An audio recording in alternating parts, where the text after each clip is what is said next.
Hello guys, welcome back to another video.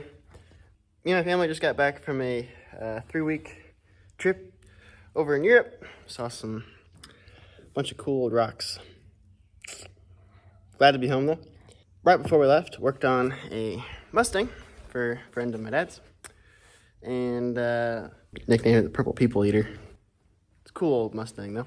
Ended up finding a lot of things that were wrong with it. And just goes to show what you should look out for, potentially, when you go and buy a classic from somebody. You know, I'm not going to say that I do everything the right way all the time on this channel, and just when I work on stuff, as you guys I'm sure have seen. But there are lines that you should not cross, and there was probably some of those that were crossed in this Mustang. Let's go ahead and dive into this Mustang, and you guys can see what all I found out about it.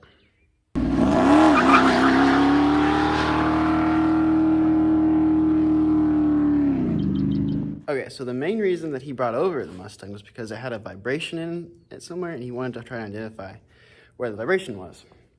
So I drove it from his house to here, and anytime we got on a load going up a hill or something, it just started popping out of the carburetor, like it had either a lean spell, real lean, or valves not opening, right? So I was kind of concerned. Thankfully, it wasn't too far of a drive. So first thing we did when we got here was stuck a vacuum gauge on it, and it was just, needle was going all over the place. So pulled the valve cover and found 2 bent push rods. So that's where I started fixing it. And after that, it spiraled into all kinds of little things. I believe we got ourselves leaky wheel cylinder. Yeah. Or axle seal. Could be an axle seal. Find out. Also had this underglow wire that was ready to melt on the exhaust. Probably still low, but I added a zip tie. That one also is about ready to melt on the header, and I added a zip tie there as well. Got the idler arm off. Gotta tighten the wheel bearings on that side. It's kind of loosey-goosey. This 9-inch has probably been apart because I don't see a tag on it. This is the pinion snubber, but no pinion snubber mount for the snubber to hit, so that's probably good. Got the old traction bars, of course. So, axle seal, pretty darn sure. Wow. That's really bad. It's very greasy in there. Just got done getting this axle off. It was stuck on there pretty good. Had to stick Dean off the head with a sledgehammer. Came off though. Pulled the 2 spark plugs out of the cylinders that weren't firing. Ended up breaking both those plug wires. I pulled on them and the ends came off of them, so it's wonderful. Thankfully I had 2. They don't match, but they'll work. So I think I figured out why the other side leaked. I didn't know what those should look like, so I took that one out and didn't think much of it. Well, take this one out, which has a bunch of RTV in, which is kind of weird, but bearing feels just fine. But that bearing is completely different from that bearing over there. And this side actually has a seal in it, versus the other side, which does not have a seal at all.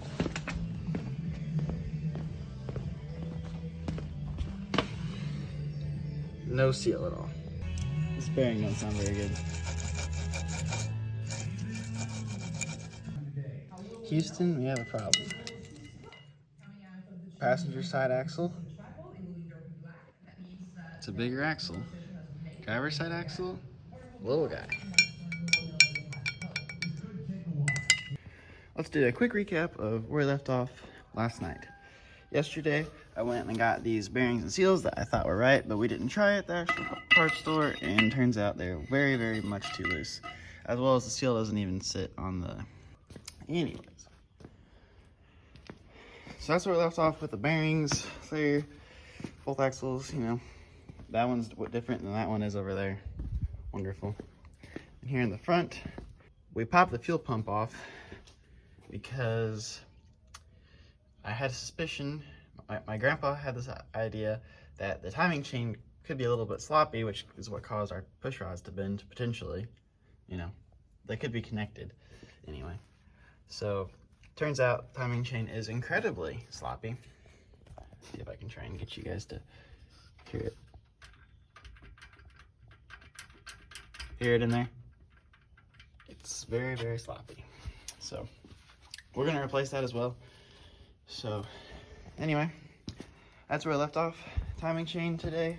We need to get to the timing chain today, and then also do those bearings and seals.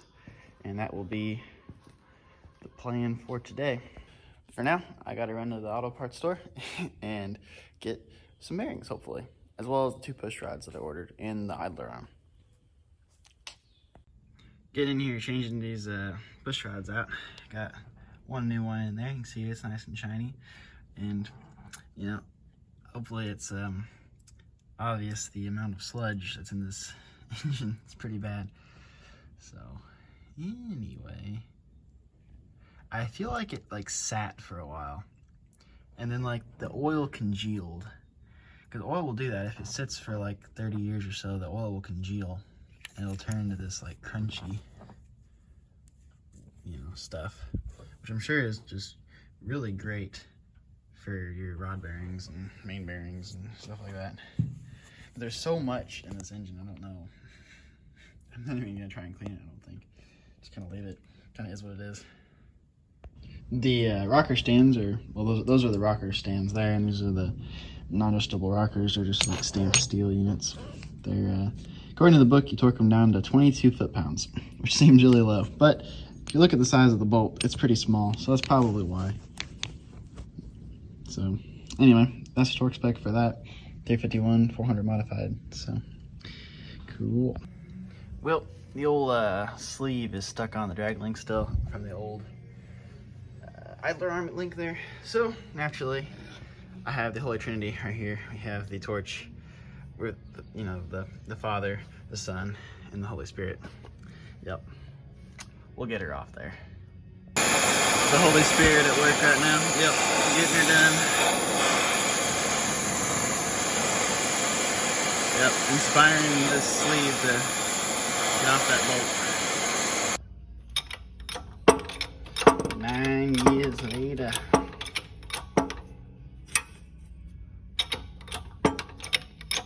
Little Napa 20-ton. Yep, just bringing her home. Getting close. So I took the fuel pump off last night. Me and Dad did, to see what the timing chain looked like, and just how did you cut? How did someone cut that? Ended up with that. Like, what the heck? Also, do you think they should get that checked out? I don't know. That seems kind of weird. There we go. Good old cutter.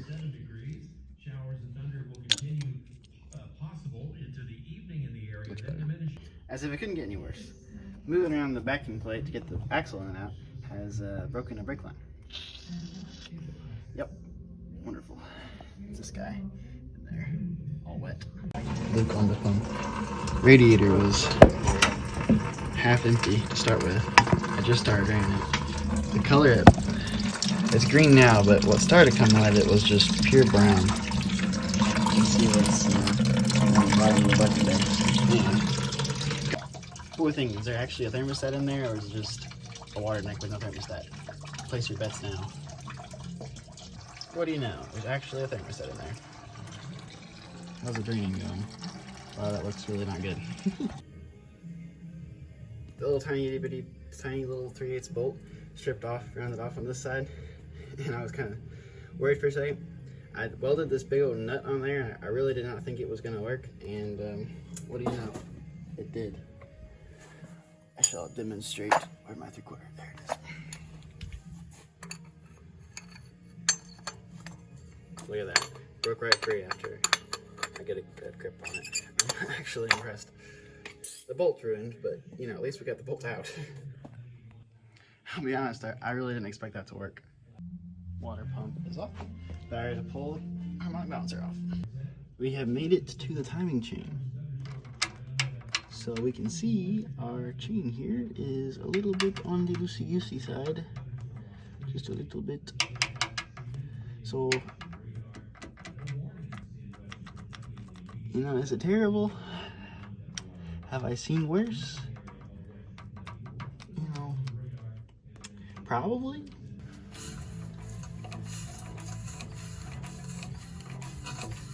Well, got us a new water pump there while we're at it, you know, might as well. And went ahead and rebuilt the whole engine too, so anyway. Now, I just had this can lying around and the paint job was really atrocious to start with, so I really thought I couldn't make it any worse, and I definitely didn't. I think I made it a lot better. I got a little bit of cleanup work to do once it dries, but it's a whole lot better. So, it's actually the same color it was before too, so it's like that weird Ford blue color. I gotta finish cleaning up a couple parts. I think I have most of the parts coming in tomorrow for it, but I forgot I had a broken brake line back here. So I think I might detach this brake line and go ahead up to the auto parts store and see if I can't fix this before tomorrow. That way we can try and get the brakes bled tonight, and then as soon as it, you know, as soon as we get the axle in and the timing chain on, we can go for a drive. So I think that's what I'm gonna go ahead and do.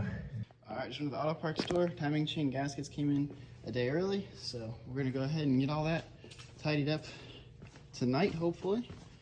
Got that painted. This thing is ready to rock and roll and get back together. So I'm gonna replace this brake line super duper quick since it was very leaky and almost looked like somebody GB welded it. So I got this pre-flared brake line, and it's made out of this easier to bend stuff, so like it's really awesome.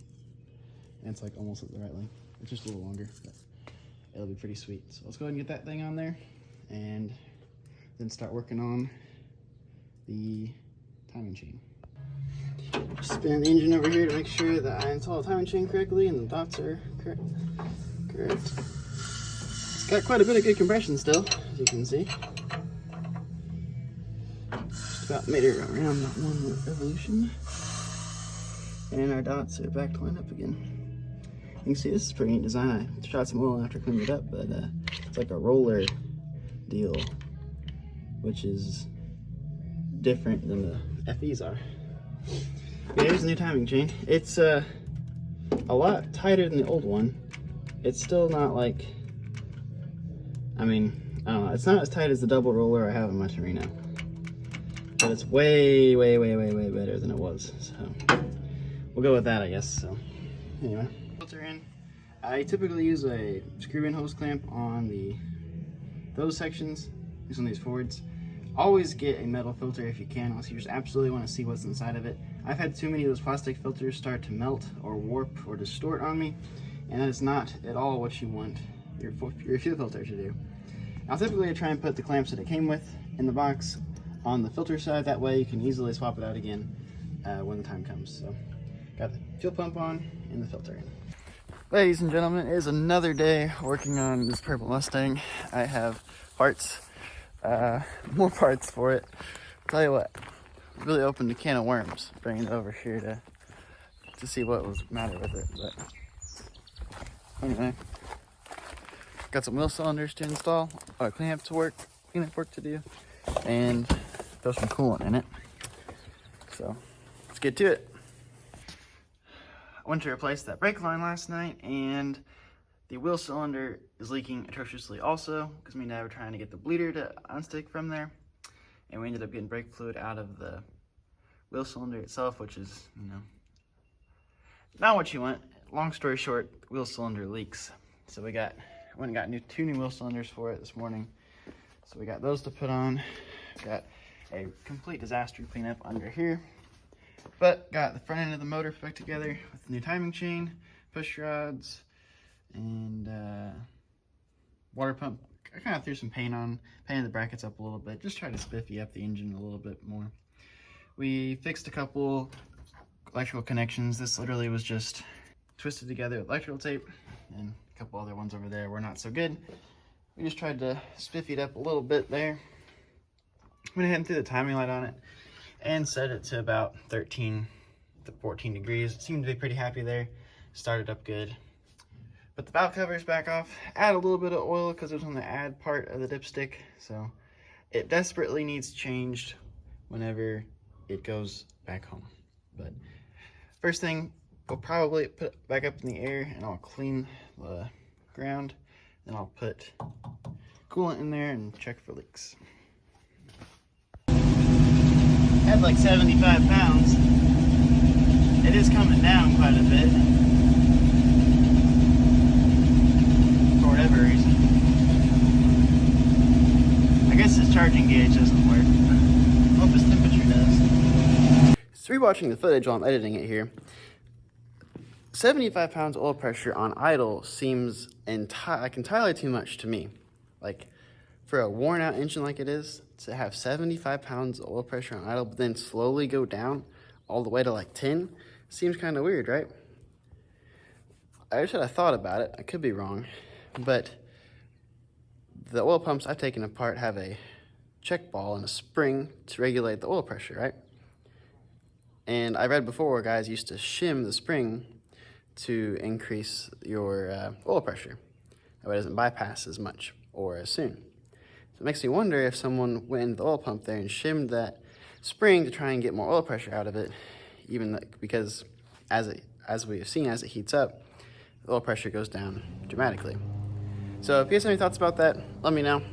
Did they shim that spring to try and get more oil pressure out of it? Is 75 pounds right for a 400? You know, I don't really know. Just put in the comments below if you have any thoughts about that. So, well, I have met the maximum fill level of our oil canister catch thing. Yep. Shoot.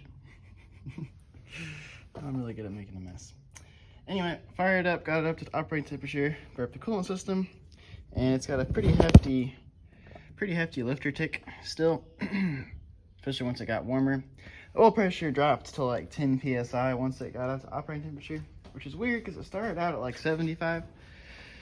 So I'm not too for sure on that one. I don't know what oil he put in it, so I'm probably going to, I went ahead and dropped the oil, one, because it was, you know, a lot of dirt got in it, I'm sure, from taking that timing chain out. And I'm going to go ahead and I think and change it and put a Wix filter on, which that'll help a lot. And then probably some thicker oil. Might go for the 2050. I don't think that would be too much in this case. Just knowing what this engine looks like, I feel like 2050 is probably the move.